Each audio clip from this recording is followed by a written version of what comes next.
What's up, everybody? I was planning on streaming today, but as a lot of y'all I'm sure have seen by now, there was a emergency maintenance on Magic Online, and they had to shut down for, I guess, technically it's still ongoing at the time of recording this. Uh, huge shutdown. I started to jump into a draft earlier, and, like, wouldn't let me submit a deck with less than 60 cards in a draft, and apparently just like stuff going haywire all over the place. So I thought about what I was going to do instead. I have done set reviews from the shadow perspective over the last few sets, or some of the last few sets, and kind of talked about what I think may or may not make an impact on shadow decks. Instead, I'm changing it up a little bit this time with the release of Thrones of Eldraine. I've cherry picked 7 cards that I am going to try out in a shadow shell. It might not be a traditional shadow shell, but in some sort of a build with shadow. So I thought I would go through these because, like, some of them I think are pretty under the radar. Some of them you might not expect, but I'm going to go through them and kind of talk about like what I see about them that stands out, why I think it would be interesting, what kind of shell I think it fits in. And yeah, we'll go from there. See if y'all agree, disagree. If you want to yell at me, there's a comment section down below. You can help the algorithm by yelling at me right there. But let's go ahead and get into it. So when I'm looking at a new set, some of the things that I look at to kind of figure out if a card is something I might be interested in, I came up with 3 criteria. One is the mana value. Like, I'm sorry, but if it's an 8-cost sorcery, it's probably not making an impact.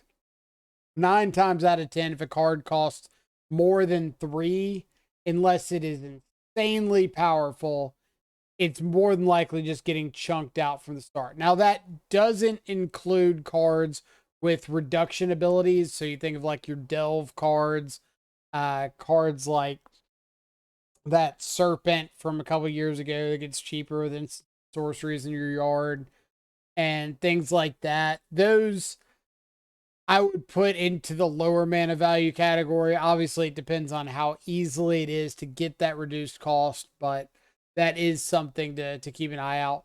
But if you just have a straight up 5 mana sorcery speed card, 5 mana instant, it's probably not making it unless it has some other effect, kind of like Lorien revealed, that you can get an effect from it for cheaper. And then if it comes down to needing to cast it later, you have that option. Uh, the second criteria is whether or not it's just an upgrade over something, which we see constantly. Cards are improved a little bit. Maybe their mana value is reduced. Maybe sorceries become instants. We just saw Divination get power crept. Divination finally became an instant. That's just a strict upgrade. Another example would be like Lava Spike to Lightning Bolt. Even though Lightning Bolt was first, if you were looking at Lava Spike and Lightning Bolt came out, you'd be like, oh, this is just an upgrade. It's instant speed, it's any target. That's kind of a no brainer.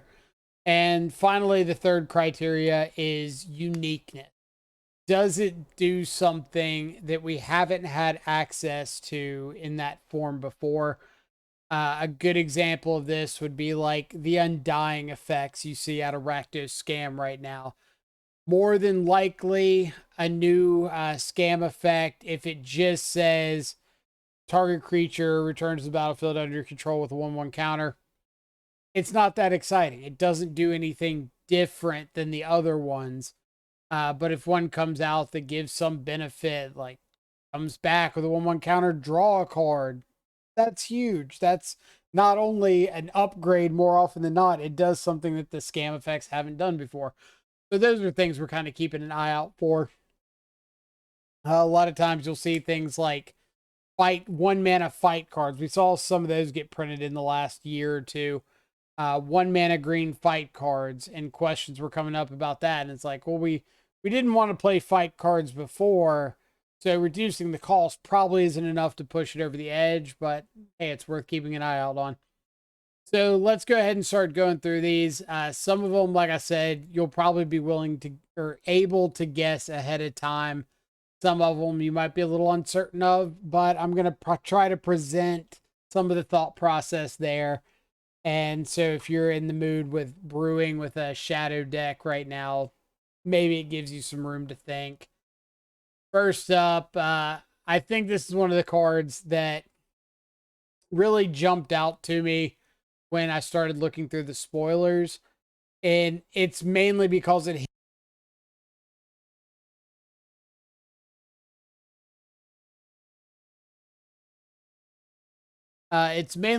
hits those criteria of like doing something unique, doing something for an acceptable mana cost, and it's not just like an upgrade to something we have already. It's a unique effect, and that's Mosswood Dreadknight. If you haven't seen this one, it is 2 mana, 1 and a green for a 3/2. It's got trample, and whenever it dies, you may cast it from your graveyard as an adventure until the end of your next turn. So it dies this turn, you can play it as an adventure this turn or next turn. The adventure side is 1 and a black. You draw a card and lose 1 life. So kind of the idea here is if it dies, you get to recast it from your graveyard as an adventure, as the draw a card, lose a life.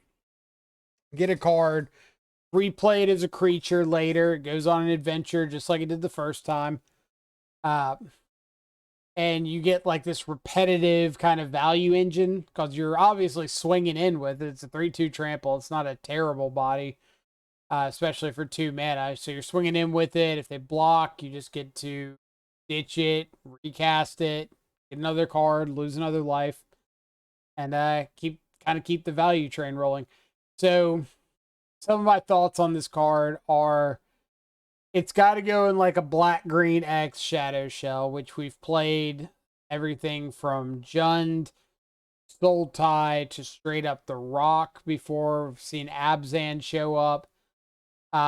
More than likely, it's the kind of card that I don't want like 4 of them. I don't really want to see multiples of these because if I see one, I'm probably going to keep seeing that one.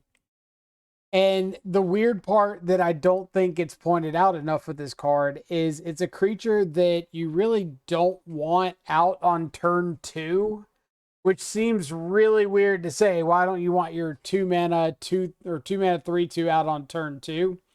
And it's because if they kill it, you're not too happy to spend your turn 3 just playing this as an adventure, drawing a card, losing a life, and not progressing your board state or interacting with what your opponent's got going on. So it really feels like the kind of card that you want as a 1 or 2 of or something to kind of hit in the mid to late parts of the game in your control matchups and your mid-range mirrors. I think for me, it's going to be like a 1 of and some traverse shells. So it just gives you a decent value threat to kind of tutor up late, kind of in that grist slot.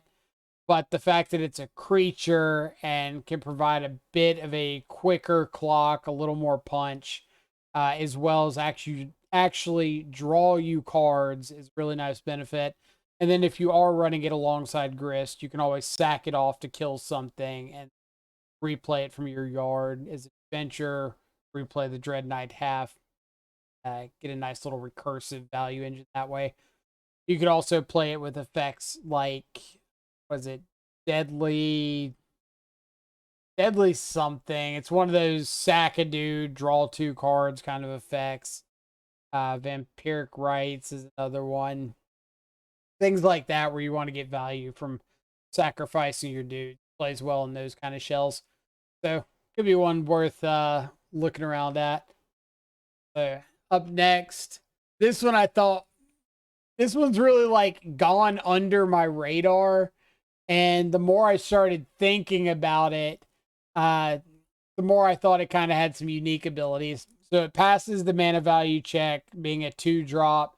It passes the unique check. It definitely got abilities that we haven't really seen in this combination before. It's not really like an upgrade over anything. So the only shell I was really thinking about this for is we've played Golgari Shadow with Urza Saga. And that was a deck that I've had a lot of fun with. I think Urza Saga is an extraordinarily powerful card that helps you bridge those mid to late game parts of your shadow matchups where you might start running out of steam. And I was thinking about how Archivist would play in that. And so let me read off the card. It's 1 and a green for a 0/1. Doesn't seem great. Whenever one or more artifacts enter the battlefield under your control, put 2+1/+1 counters on Elvish Archivist. This ability triggers only once each turn. Whenever one or more enchantments enter the battlefield under your control, draw a card. This ability triggers once each turn. So when I start talking about the saga aspect, I'm sure brain's starting to roll along a little bit. If you're able to play this out, follow it up with a saga, you get to instantly replace that saga in hand by drawing a card. Since the saga doesn't use the stack, this is always going to trigger off a saga. Your opponent can't respond to your saga with killing it. The artifact side of it, you've got not only cards like Mishra's Bauble, Nihil Spellbomb, Shadow Spear that you can hard cast from hand, but it also triggers when a construct token off Saga comes into play. So ideally, you could have something like turn 3, play this out, play a Saga, draw a card, maybe even follow it up with a 1-mana artifact or a free artifact, put 2/1/1 counters on it. The next turn, you make a construct. It's now a 4/5, and it's drawing you a card. The turn after that, you make another construct, or you just get something off Saga. All of a sudden, it's a 6/7, and you haven't invested any more into it. You've just played the Saga game plan. So 6/7, maybe you go get your Shadow Spear. You're swinging with a 7/8. That's a pretty sizable chunk for a 2-drop. And I don't think that's an insane series of plays either. So you could also have turns where turn 2 you drop this, follow it up with a Bauble, like land on 1, Thoughtseize. Turn 2 Saga this, Bauble. It's a 2/3. The next turn land, you're making a construct. It's a 4/5 attacking in. The turn after, same thing. You're going to get your Shadow Spear. It's a 6/7. You're strapping it up as a 7/8 with lifelink swinging in on turn 4. So if you really value Tarmogoyf in your Saga deck, this could be like Tarmogoyf 5 through whatever. So I did think it was a card that I wanted to mention just because of Golgari Shadow Saga. The fact that we have played that before and have had some success with it. Next one, very, very off the beaten path for sure. You'll see why. So, Sleep Cursed Faerie. Let's read it. 1 blue, 3/3, flying, ward 2. When it enters the battlefield, or it enters the battlefield with 3 stun counters on it, say if it would become untapped, you remove a stun counter from it instead. Pay 1 and a blue, untap it. So important to note, when it enters, it does enter untapped. It enters as a face-up 3/3 with ward 2 and flying. If you're able to start attacking with it on turn 2, you're looking at attacking in for 3 on turn 2. On your turn 3, you're untapping or going to your untap step, removing a stun counter off of it. It's got 2 left. Maybe you pay 2 on turn 2 to untap. Now it's got 1 stun counter left. And then the next turn, you're untapping with the mana available to actually untap it. But that's kind of like the if you want to power it out plan. The realistic plan, I think, from it is play it out on turn 1. Really good at standing in front of like Ragavans or Darcy's. Doesn't die to Ren and 6, doesn't die to Bowmaster, doesn't die to any removal spell on 1. Your opponent can't Fury it down, anything like that. So like you play this out on 1, it's going to stick. And from there, it's setting up an opportunity to just like attack with it once, untap, remove a counter, next turn, pay to untap, remove a counter. Then on your next untap set, remove the last counter, and you just have a 3/3 with Ward 2 with flying. It's definitely like a long con play. It's not a card you want like your aggressive shells, but it's a very resilient threat that I wouldn't be upset with having in a more like mid-rangey or controlling shell, especially in like Dimir Shadow. Maybe you play this out on 1, it's your answer to Ragavan, which we already know the deck has trouble with, or any other aggressive creature deck.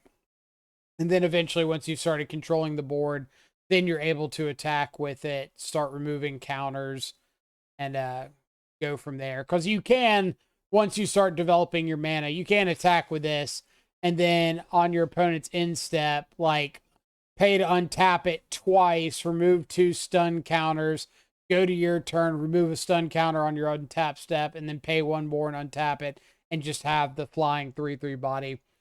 So it's more, I just don't want this card being looked over just because it looks strange. But I do think there's some potential there for some of the slower shadow builds. Maybe if you just want a good answer to cards like Ragavan early that can become a decent clock on the later part of the game. Let's drop the Sleep Curse Fae, move on to the end. Not the actual end of the video, but the end card. So if you haven't seen this one, it's 2 and 2 black. Spell costs 2 less to cast if your life total is 5 or less. So we pass the mana value check. Like it's 4 mana, it normally gets thrown out, but it does have the ability to reduce the cost. Exile target creature or planeswalker. Search its controller's graveyard, hand, and library for any number of cards with the same name as that permanent and exile them. That player shuffles, then draws a card for each card exiled from their hand this way. So sort of a necromancia effect where if your life total's low enough, you can hit something and then exile all the other copies. This is a lot to unpack. First off, I think people that don't play a lot of Shadow often underestimate how difficult it is to get down to like 5 by yourself. I mean, we see comments here like, it would be pretty good in a Death Shadow deck. And situationally, maybe. If you're on a build with Dismembers and Street Wraiths, Thought Seizes, Bolts, all that stuff, then it's a little bit more manageable. But then you have to ask yourself, is it worth it trying to get down to less than 5 to be able to exile something for 2 mana? Probably not. There's not going to be a ton of times that the surgical effect is very relevant. If you're talking about hitting like a Primeval Titan, some big creature like that, Omnath, whatever, Solitude, they've probably already gotten the effect that they want out of it. And the realistic side is you're not casting this before like turn 4 anyway. So if you're not casting it before turn 4 and you're not like everything's got an ETB effect, so you're not stopping that, this might be a little too cute, but it's a card that I wanted to mention because it has been asked about. Next up, Callous Sell-Sword. So this is one that our good buddy Dogfish over on the Grim Flare channel has asked me about a couple times. And so I wanted to make sure I went over it in the video. So if you haven't seen this one, Callous Sell-Sword is 1 and a black for a 2/2 When it enters the battlefield, or it enters the battlefield with a 1/1 counter on it for each creature that died under your control this turn. Kind of meh. But then it's got an adventure. 1 red, burn together. Target creature you control deals damage equal to its power to any other target, then sacrifice it. So unlike a fling effect, it doesn't sacrifice as part of the cost. It's got to resolve, got to do the thing, and then you sacrifice it. So it's a little bit safer than a fling. Alternatively, it's not as good against spot removal because you are going to have to play this out at sorcery speed and have your thing fling and hopefully deal the damage you need it to. The reason I brought this up is not only does it pass like the mana value check, it's got a 1 mana sorcery adventure and a 2 mana creature body, but it's kind of unique. It's the fact that you have a fling attached to a body. It's a body 2/2 most of the time, 3/3 sometime. Occasionally, you might get this in as a 4/4 if a couple things died. If you ran in some dudes, little dudes into blocks, whatever the case may be. But it's a fling style effect with a body, so I thought it would be at least worth bringing up. Obviously, people have tried playing fling cards in Shadow before as pseudo battle rage effects. They usually work best when you combo them with like Scourge of the Skyclaves or Shadow itself, something that you can get down and like cast from your hand and immediately fling it. So if you think of this plus a Shadow as like a 2 mana combo for 7-8 damage, then that could be a pretty sizable chunk. Or play out a Scourge, fling it to take out a blocker and attack in for lethal. That might be something that's worth trying out. Fling a Ragavan and kill off a chump blocker and then play this out as a 3/3 because your Ragavan died. There's some thoughts there for how lines with the Sell-Sword could go. Again, it's a card that I don't know if it's an upgrade over what we currently have because you already have Teamer Battle Rage, which if you haven't heard me rant about Teamer Battle Rage before, I hope you understand Teamer Battle Rage is up here. The next closest thing, regardless of what it is way down here. Like, you have to understand that Teamer Battle Rage gets played because of how much better Battle Rage is than every other option. It's an instant. It doubles power. The double strike doubles power. It doesn't just deal damage equal to its power. It equals double its power. And then trample. Like 3 really big aspects that come together to make that card as relevant as it is. You'll see other options that give like +2/+0 and trample, like Rancor, or fling effects that if your dude gets chump blocked, you just get 1 times the power. Or even cards like what's it called? Gore Clan Rampager that are 2 mana, instant speed, +4/+4 trample. Well, +4/+4 is not double. So when you're talking about an 8/8, 9/9 shadow, potentially killing your opponent from 17, 18, 19 life, whatever the case may be. There's a big difference between dealing that 17, 18 right then and there versus dealing like 12. So I don't want to compare this directly to Battle Rage because it is not Battle Rage. But again, doing something unique, providing the fling style effect plus a body. So it's worth mentioning, worth bringing up. If you're on a Rakdos variant with all the life loss, the full playset of bolts, shadow and scourges, maybe you're questionable on Battle Rage, and you're looking for something that you might be able to just combo with some of those big threats, maybe Sell-Sword plus like Unearth could be something that really appeals to you if you're able to fling something and then unearth the thing that you flinged, or unearth something to be able to fling it. Keep an eye out for lines like that. Yeah, that's Callous Sell-Sword in a nutshell. Up next, 2 more to go. Up the Beanstalk. I'm sure everybody has been seeing Up the Beanstalk getting spotlighted in the last couple of weeks out of like the Omnath decks, because you get to play your Beanstalk, you immediately draw a card. Well, I guess we'll go over the card first. Might as well cover the bases. 1 and a green for an enchantment. When it enters the battlefield and whenever you cast a spell with mana value 5 or greater, draw a card. So it replaces itself immediately. And then if you evoke one of your elementals, you draw a card. If cast your Leyline Binding, you draw a card. So it's kind of got that same thought with Shadow. Maybe you're playing a zoo variant with Shadow and you've got your Leyline Bindings and your Scion of Dracos. This could be a possibility. Could also be possibility in some of the like blue-black X variants with the Delve threats.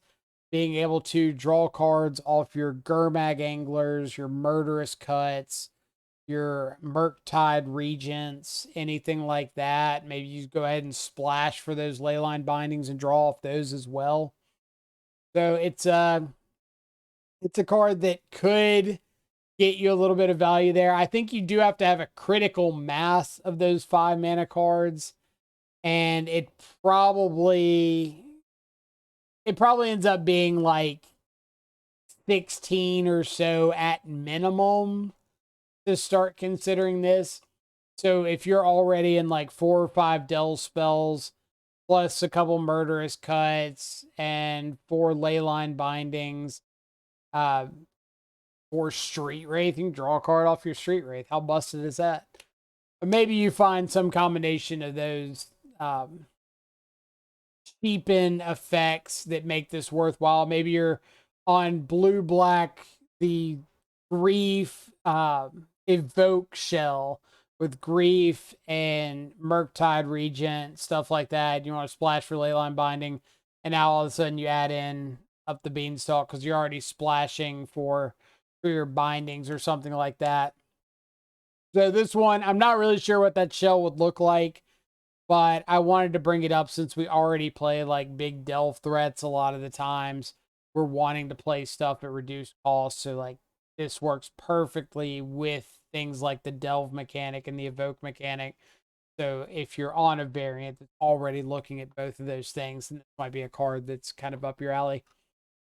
And then the last card I wanted to go over, because more than anything, I think it's funny. We've kind of had spells like it before, and they've been touched here and there, but I think this one is a little bit better. So it's Likeness Looter. It's 1 or blue and a black for 1/1 with flying. You tap it, draw a card, then discard a card. And then you can pay X. Likeness Looter becomes a copy of target creature in your graveyard with mana value X, except it has flying and this ability. Activate only as a sorcery. So 1 mana, copy your Death Shadow, copy your Ragavan, it gets flying. Copy your Dragon's Rage Channeler, copy your 2 mana, copy your Dreadhorde Arcanist, copy your Kroxa, whatever the case may be. The obvious comparison that we've seen recently is Lazav the Multifarious. So ETB, Surveil 1, then you pay X, comes a copy of something in your graveyard, except it's not legendary. I think the difference between these two is Likeness Looter giving flying is very relevant. So you can copy like a Ragavan, get over blockers. So turn 1, you play your Ragavan, they kill it. Turn 2, you play this. Turn 3, you copy it. You're holding up Drown in the Lock, whatever. So the flying, I think, is relevant. And the fact that if you don't have creatures, it's still relevant. You can still attack in as a 1/1 flyer, which is whatever. But you can draw and discard. You can loot with this thing. And I think that's a very non-zero effect to have available, is hey, I've got these dead Death Shadows early. Let me ditch them. Late game, I'm going to copy one of my Death Shadows and attack in with a 7/7 flyer. Do something like that. Maybe I've got some haste threat in the deck and I want to copy that and haste this up. So who knows? I think there's options there that make this card a lot cooler. And if you're able to play some of these looting style effects, like if you're playing Thought Scour or um, Ledger Shredder, stuff like that, then this is one that I would at least look at because I do think that the upside on this card is higher than Lazav. Take away the fact that it's not legendary, so you don't have to worry about seeing multiples as much. It doesn't like exile the card for your graveyard, it just becomes a copy. So if you have one shadow and 3 likeness looters, you got 3 flying shadows. So that's about all I got for today. I just thought it'd be cool to go over some of these cards that I thought people hadn't been talking about as much, or cards that I thought might have some sort of off the wall use to them. But let me know down below what kind of cards you're thinking about trying out, what you thought about some of the suggestions I made, and if you've already been testing with the cards, what's working for you. And as always, I'll be looking forward to trying out some of these on stream. Feel free to come check it out. I'll have the link to the stream down below, as well as the link to the Twitter if you want to know when the stream's going live, and a link to the Discord in case you want to come check out some of the thoughts on these cards, see how they're going. Other than that, I hope y'all all have a fantastic rest of your day. Stay safe, enjoy some good food and company. I'll catch y'all back live later. Adios for now.